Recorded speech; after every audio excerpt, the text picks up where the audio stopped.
homicídios. Lições Bíblicas Adultos. Lição 3. A encarnação do Verbo. Olá, queridos professores, alunos e superintendente da Escola Bíblica Dominical. Eu vos cumprimento a todos com a paz do Senhor Jesus. Meus queridos, eu estou aqui para mais uma vez tecer comentários sobre a lição de adultos. Desta feita, nós iremos trabalhar a lição de número 3, cujo tema é a encarnação do Verbo. O texto áureo desta lição se encontra em João 1,14. Diz o seguinte: E o Verbo se fez carne e habitou entre nós, e vimos a sua glória como a glória do unigênito do Pai, cheio de graça e de verdade. A verdade prática diz o seguinte: a vinda do Filho de Deus em forma humana é um fato presenciado por muitas testemunhas. Por isso, a negação da sua historicidade não se sustenta. Queridos, esta lição ela se divide em 3 tópicos, tá? Estou aqui com ela nas minhas mãos. É muito bom que você acompanhe junto comigo. Heresias que negam a corporeidade de Cristo, isso seria o primeiro tópico. E nós temos o segundo tópico, a afirmação apostólica da corporeidade de Jesus. E por fim nós temos aí como essas heresias se revelam hoje. Seriam os 3 tópicos trabalhados pelo autor. Eu diria em termos sintéticos, isto é, em termos mais resumidos aqui, que o autor procura nesta revista, ou nesta lição aqui, né, a encarnação do Verbo, trabalhar a ideia do gnosticismo, uma heresia que surgiu nos primórdios do cristianismo, ali no primeiro século da era cristã, um movimento que tentou desconstruir, né, a perspectiva bíblica acerca da natureza humana de Jesus. Os gnósticos que negavam a corporeidade de Jesus. Eles não acreditavam que Jesus possuía um corpo. Os gnósticos eram assim. Eles acreditavam que o corpo era má, a matéria era má, e Jesus, sendo bom e perfeito, divino, não poderia habitar nesse corpo mau. Portanto, eles diziam que Jesus não possuía um corpo. Daí vem o termo docetismo. Nós temos aí na nossa lição o que é o docetismo. O termo vem do grego, doke, que significa ter aparência. O docetismo é a mais antiga heresia da história da igreja. Vale ressaltar para você, professor, que o docetismo ele é um braço, ele é uma extensão do gnosticismo, tá? Por exemplo, o gnosticismo ele vem de uma palavra grega, gnosis, que significa conhecimento. A partir daí, é por isso que o comentarista ele coloca no livro de apoio ao trimestre, ele diz que o gnosticismo ele é um conjunto de crenças, isto é, essas crenças elas eram propagadas e elas poderiam mudar de acordo com o contexto em que o principal expoente, né, estava inserido. Por exemplo, os docetistas acreditavam que Jesus não tinha um corpo. Já o gnosticismo judaizante acreditava que ele tinha um corpo, mas ele não tinha, por exemplo, um parecer divino. Para o gnosticismo judaizante, Jesus possuía simplesmente a parte humana, a natureza humana, e que ele não tinha uma parte divina, né? O 100% homem e o 100% Deus. Portanto, o gnosticismo estava um pouco dividido, né, nessas questões aí de doutrinas, né? Mas claro, em um único objetivo, tentar inferiorizar a pessoa de Cristo. No caso do docetismo, o que os docetas ensinavam sobre Jesus é o que está aqui na nossa lição.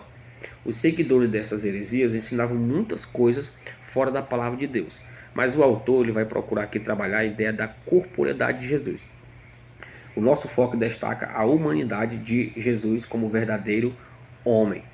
Então, o objetivo principal dessa lição é enfatizar, né, o que aconteceu ali no primeiro século da era cristã, onde os gnósticos negavam a corporeidade de Jesus, a humanidade de Jesus, e o autor aqui vai colocar um contraponto, fazer um contraste em dizer que Jesus possui um corpo, é claro, usando os textos bíblicos dos evangelistas, dos apóstolos, para corroborar esta ideia. Então a lição de número 3, com o tema a encarnação do Verbo, é, ainda que de forma prolixa, sintética, resumida, é um apanhado histórico resumido dos principais expoentes dessa doutrina herética acerca do corpo e da humanidade ou da natureza humana de Jesus. Então o autor aqui dessa revista vai procurar trazer a realidade do que aconteceu lá atrás, em forma de apologética, de defesa. Os autores bíblicos do Novo Testamento tentaram defender o Evangelho. Então, os docetas, que eram um ramo do gnosticismo, enfatizavam isso, que Jesus não possuía um corpo. Enquanto que o comentarista coloca aqui que Jesus teve parentes, amigos, Zacarias, Isabel, José, Maria, vizinho e primos. Ou seja, está falando aqui de uma raiz genealógica provando que Jesus possuía um corpo. Ademais, nós temos vários textos no Novo Testamento que corroboram com a ideia de que Jesus Cristo possuía um corpo. Por exemplo, Paulo, escrevendo aos Romanos, no capítulo 8, versículo 3, ele diz o seguinte: Jesus crucificou o pecado na carne. Essa expressão carne em grego é sarkis. Esse termo sark, ele vem de um termo grego que significa, natureza pecaminosa, ou também pode significar a natureza humana, ou pode significar o corpo, Nesse sentido aqui, Romanos 8:3, Paulo está falando do corpo de Cristo. Cristo crucificou o pecado na carne. Existem pessoas que acreditam que Jesus, ao morrer na cruz, ele não morre ali sentindo dor, porque ele morre, para eles, ele morre como um ser divino, portanto ele não sente dor. Isso é um tanto quanto anacrônico, incongruente, tá? Isso não tem respaldo bíblico. Jesus crucificou o pecado na carne, ele sofreu, ele sentiu dor, Jesus era humano, foi humano, ele sentiu dor, sentiu fome, sentiu tristeza, sentiu frio. Tudo isso que são características atreladas a um ser humano. Jesus sentiu tudo isso. Ademais, nós temos também textos ainda que corroboram com a ideia que Jesus possuía um corpo. Nós temos 1 João 1,14, que é o textuário da lição. O verbo se fez carne e habitou entre os homens. O verbo ali vem de uma palavra grega logos, que significa palavra, tá? Esse termo logos em grego significa palavra. Apesar de que a perspectiva filosófica do termo logos é um tanto quanto diferente da teologia bíblica, os filósofos acreditavam que o logos era um ser impessoal, enquanto que o Novo Testamento trabalha o logos sob uma perspectiva da teologia joanina. O logos eles trabalham como sendo um ser, e este ser é Jesus. João está dizendo que Jesus se fez carne, ou seja, o verbo se fez carne e habitou entre nós. A expressão habitar ali é tabernacular, é a mesma ideia do Antigo Testamento, que Deus mandou fazer um tabernáculo para ele habitar. Portanto, Jesus se fez carne. Se ele se fez carne, ele possuía um corpo. Além do mais, textos como segundo 1 Timóteo, capítulo 3, versículo 16, Paulo vai dizer que grande é o mistério da piedade, aquele que foi visto em carne, que foi pregado entre os homens, visto em carne. Ou seja, Jesus possuiu um corpo. Tem um texto muito interessante também em Hebreus 10:5, que diz o seguinte: corpo me preparastes. Deus preparou um corpo para Jesus e usou Maria sobre a ação do Espírito Santo para gerar Maria. Aliás, para gerar Jesus no ventre de Maria. Portanto, Jesus possuía um corpo. Então, isso vai na contramão do gnosticismo, que dizia que Jesus não possuía um corpo, não tinha uma forma corpórea.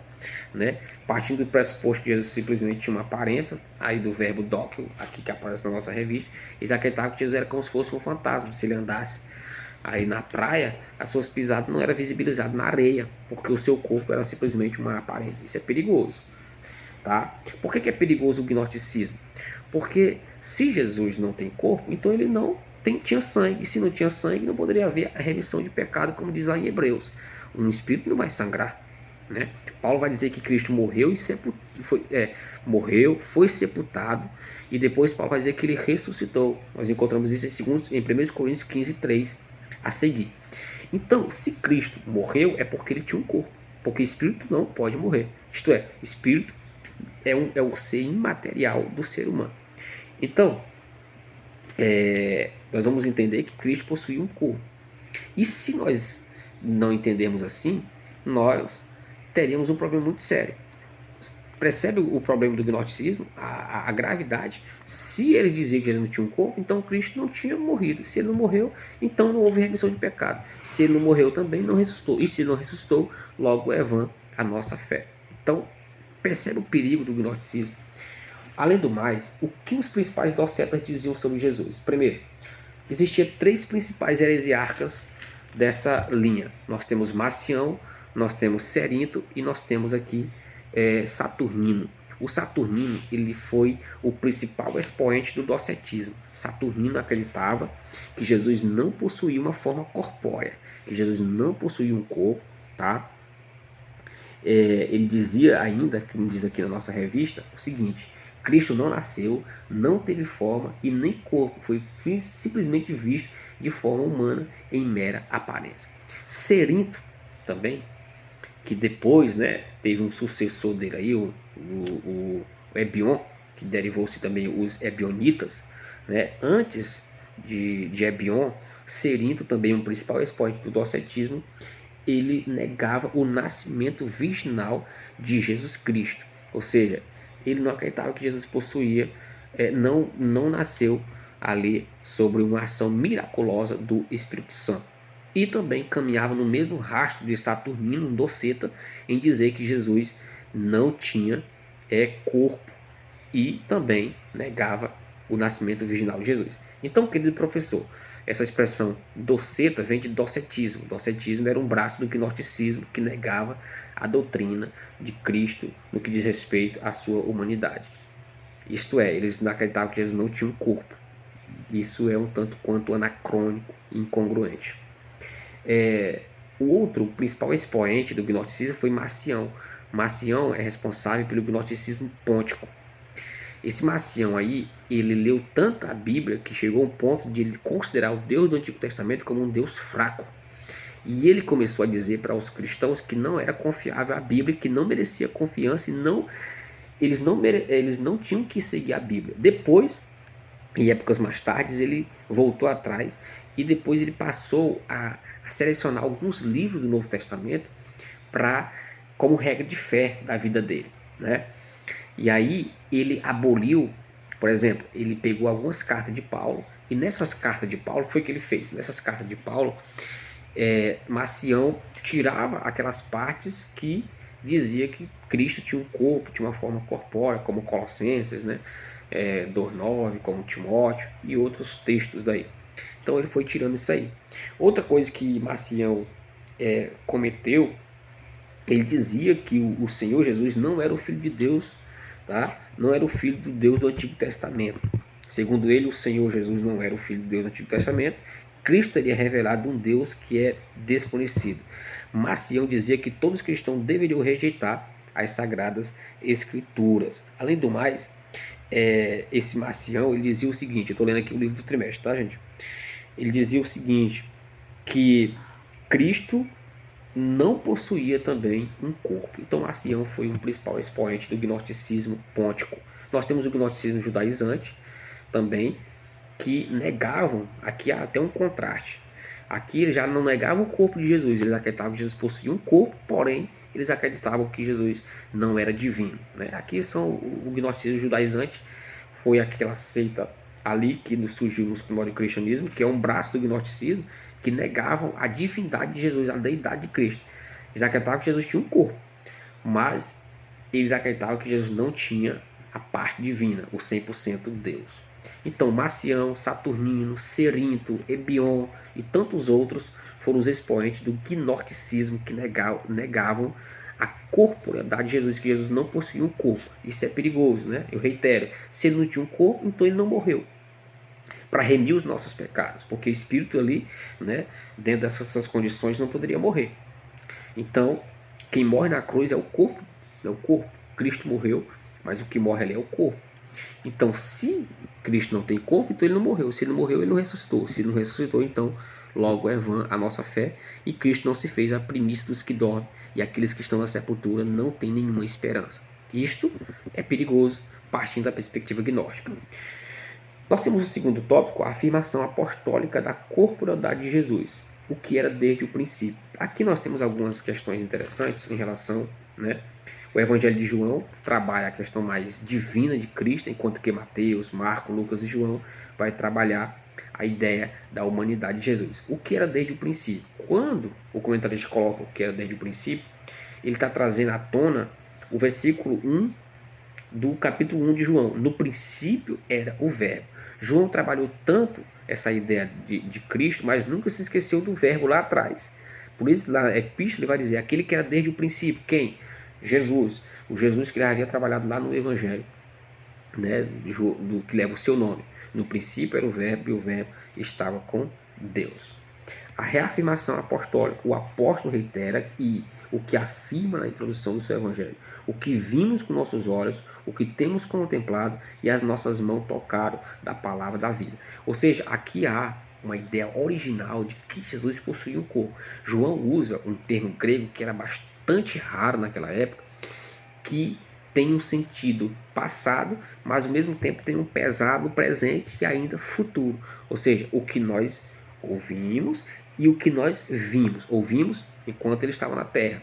E o que nós vimos e também o que nós tocamos. Nós podemos ver isso lá em João, onde Tomé tocou nos cravos, nas marcas da cruz, ali da atrocidade da cruz.